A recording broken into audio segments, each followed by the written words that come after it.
que vous n'aurez pas de difficulté à réaliser à présent. J'active le pli sur arête et je sélectionne cette arête. Alors, voilà, je vais y aller manuellement. J'aurais très bien pu rentrer une valeur ici. On va mettre 20 mm. Maintenant, je vais tout simplement cliquer sur éditer le profil de la tôle pliée.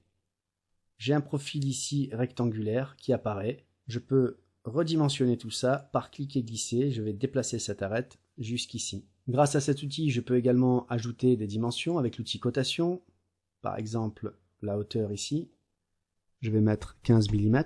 Je peux également ajouter une cote entre un point du modèle et l'esquisse. On va mettre 20 mm. Et je clique sur terminer. Voilà donc mon pli. Je vais faire pivoter mon modèle et zoomer dans cette zone pour vous montrer une chose. On voit ici que SolidWorks a automatiquement généré le grugeage, c'est-à-dire sa forme. C'est ce qui s'appelle le grugeage automatique. La question est de savoir d'où vient cet auto-grugeage. Ayant déjà créé ma tôle pliée sur arête, je vais retourner dans Tôlerie 1 ici, la base principale, et éditer la fonction. Tout en bas, on a la boîte de grugeage automatique ici qui est fixée sur rectangulaire, d'où la forme rectangulaire.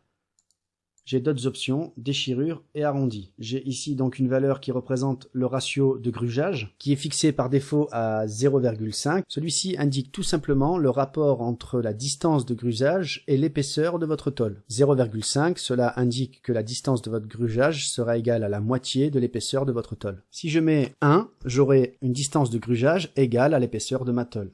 Et je valide. On a bien agrandi ici la distance de grugeage. Je vais rééditer Tôlerie 1, éditer la fonction.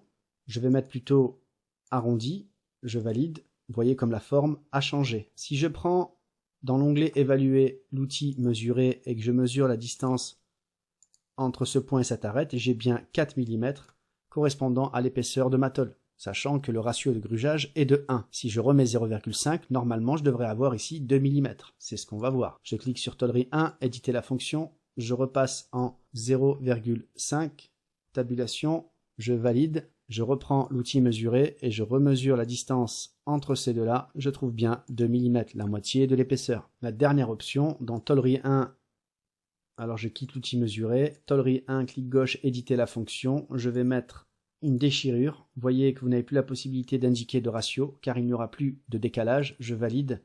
Voilà, c'est une simple déchirure. Donc aucun espace. Voilà donc ce qu'il fallait savoir sur le grugeage automatique.